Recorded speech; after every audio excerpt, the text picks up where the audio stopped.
Karen and Mark, welcome to the Collaborative Research Center, Origin and Function of Metaorganisms. Karen, developmental biology. People work there for 100 years, find out all the molecules, the factors, the processes. Now you come with a classical developmental biology model system and tell them you have missed something. How did you get to that something, which are microbes? Yes. You know, my interest in this actually came from my work on another classical system, the Drosophila, the fruit fly. And I was studying how the organ that delivers oxygen to all the tissues, the lung of the insect, is formed. It turns out that is not only patterned by the genes of the organism, but also by its environment.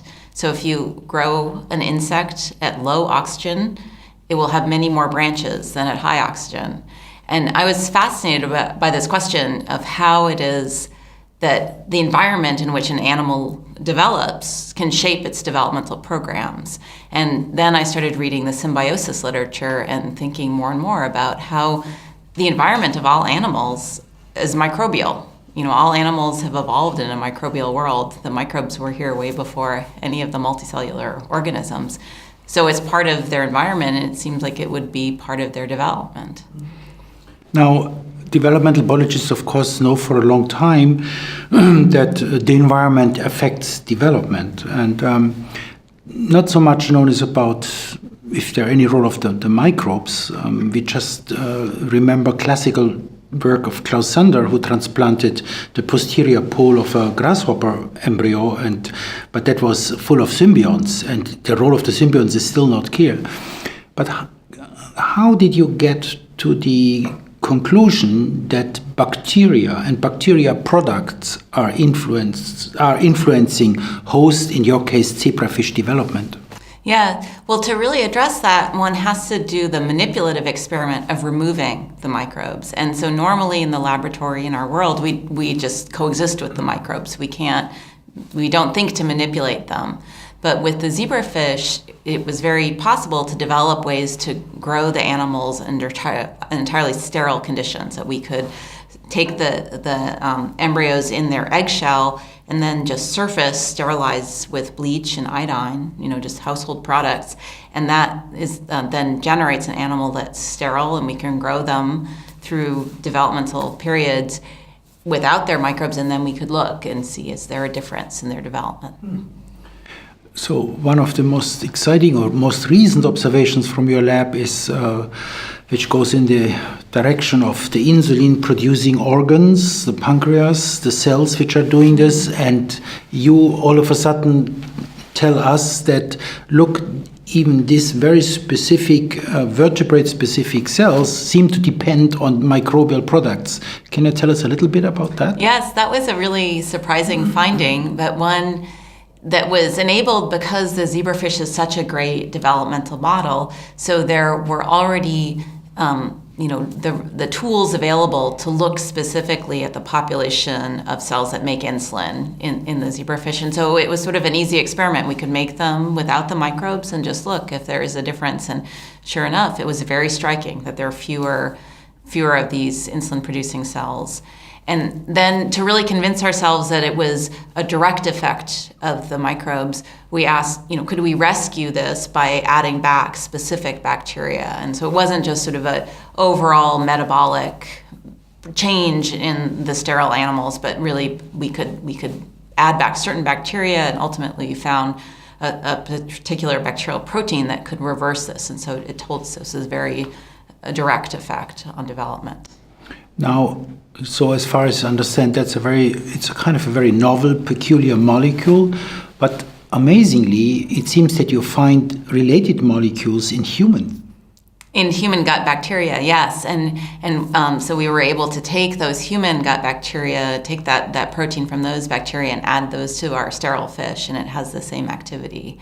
And so we don't yet know whether you could take that protein and put it onto a sterile human. That's not an experiment you can do, but we're very excited to explore, do these proteins then have similar activities in mammals? There's a possibility that this is really a very conserved mechanism.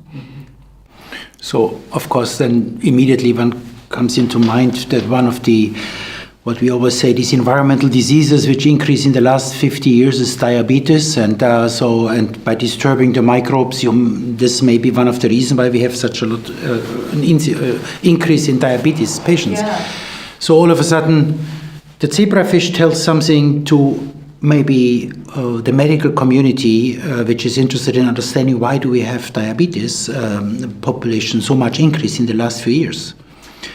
Mark, you are very much focused on humans and using model systems to understand humans, and That's right. Working on another problem, which I first want to understand the problem. Malnutrition in 2017, is that a problem? And how do microbes contribute to that, or changes in the microbiome? Yeah. So childhood malnutrition is really a global health crisis. And even to this day and projected into the future, affects and will continue to affect millions of children around the world. And those rates are projected to increase. So we're really at a stage where we need to be looking into novel treatments for malnutrition or undernutrition to, first of all, prevent fatalities, but more importantly, in cases where children are malnourished, we have to find ways to alleviate stunting, these etiologies that are associated with malnutrition, like impaired cognitive developmental outcomes and reduced growth. And typically people think about how to treat malnutrition in terms of food. And traditional approaches have been around nutritional interventions. And while those approaches are important, they've been incomplete. And so we think that there's another entire component of human biology that needs to be considered with respect to treating malnutrition and promoting healthy nutrition, and that is exactly what you're talking about, gut microbes.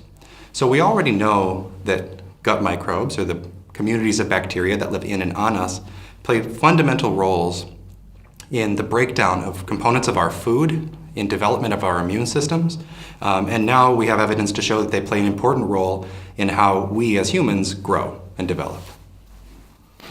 So, of course, we see the relevance always when we see the human populations. We see the increasing disease. We see the suffering kids, and how to study that.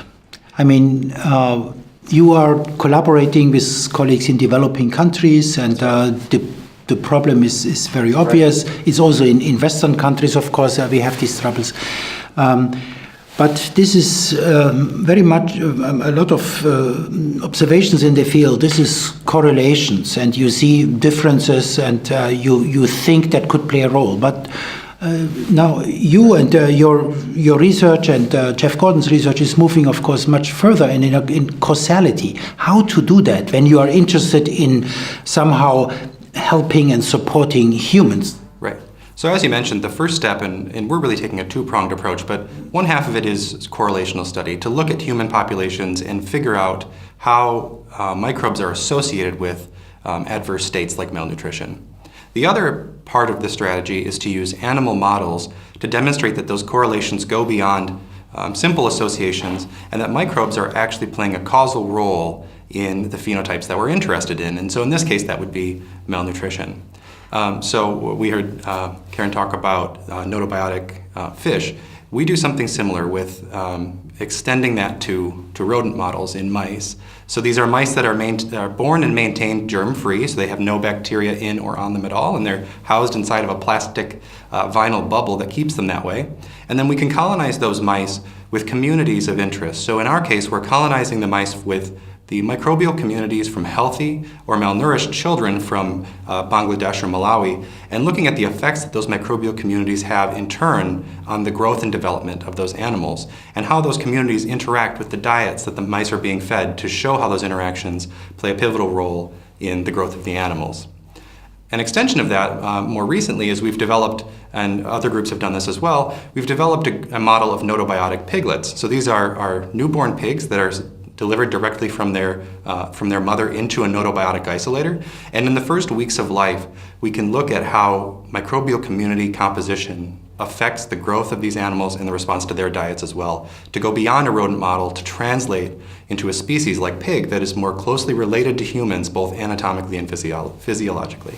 Coming back to Karen and to the developmental biologist, one observation which many colleagues seem to make in the last few years is, and which the broader audience get then disappointed of, is that, of course, the effect of the microbes is always only subtle, and animals do not lose their heads, and they do not lose their extremities, and they will make pattern formation and so on in the absence of microbes. But as you point out very, very nicely and very strongly in your research, there are subtle changes. And one of the interesting aspects is that development, of course, is a program, and it goes in a timely and spatial regulated manner. There seem to be windows, developmental stages, which are particularly sensitive to certain, for example, metabolites which come from microbes. And if that microbe at that time point is not present, but is present in a later or previous time point, that is not important, then you get the defect. You mentioned something recently during your visit with the beta cells and the so-called insulin-producing cells. Can you elaborate a little bit on that? I think this is very important to know that subtle changes and there are subtle effects, and only during certain windows of development. Yes, yeah. I think so there's really an underappreciated aspect by which microbes could be having subtle influences on development, and our story about the insulin-producing cells is an interesting example of that, where when people think about diseases that are associated with too few beta cells, that's insulin, that's type 1 diabetes, and there the focus has really been on what causes the immune system to destroy the beta cells, and that's really been thought to be, the source of this disease, and the focus for trying to understand how to prevent it. Our work suggests that there's an even earlier and different way to think about the disease, which is that the early specification of these beta cell populations is happening in part in response to the resident microbes. And if you have a subtle difference in that population size, you can imagine that then, with fewer beta cells starting out in life, you're going to be more susceptible to the destruction of those cells and more at risk for developing disease. And so I think our work shifts the focus of what could be the cause of this disease and a microbial association with that disease development. So that's one example where, I think you could have just a very slight difference in the population size of a particular cell type that later on puts you at risk for developing, an adult onset disease even. One even more fascinating aspect of understanding host-microbe interactions is learning that microbes directly or indirectly interfere with the nervous system. There's also interaction between the nervous system and the microbiome. And so one readout of that is peristalsis, and so movement of the intestine. And this is one of the diseases which is also increasing in the last few years. There are many patients which have peristaltic problems. And your work may contribute to getting to the causal agents which are maybe involved in why peristalsis and the normal regulation of peristalsis may be disturbed in connection to the microbiome. You want to elaborate that? Yeah, well, one of the early traits that we observed in our germ-free fish was that they had altered rates of peristalsis relative to the fish that had their normal set of microbes, and that was always fascinated me. We've recently come back to this question from the other direction, asking how does peristalsis affect the microbes? And we were able to find that when you have altered peristalsis in fish that have mutations so that they don't have a normal development of the nervous system of their gut, and these are mutations that in humans lead to a disease called Hirschsprung's disease.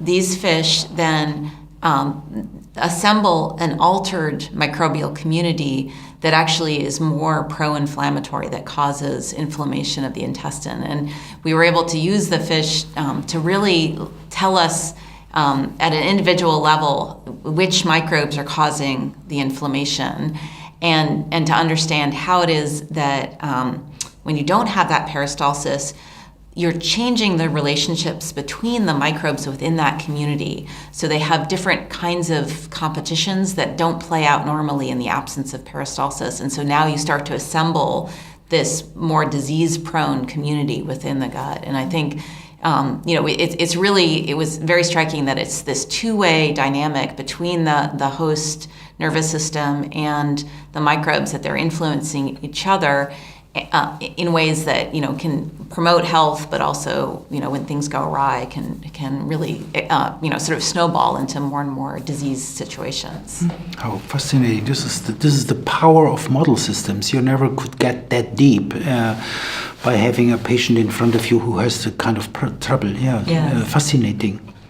Mark, you are now leaving the exclusive academic laboratory, and because the new findings and observations, of course, indicate that let's look for, can we kind of really use this type of bacterial produced compounds to help, for example, people. So that is a kind of a more industrialized and applied type of research, which is an immediate product of this basic research here.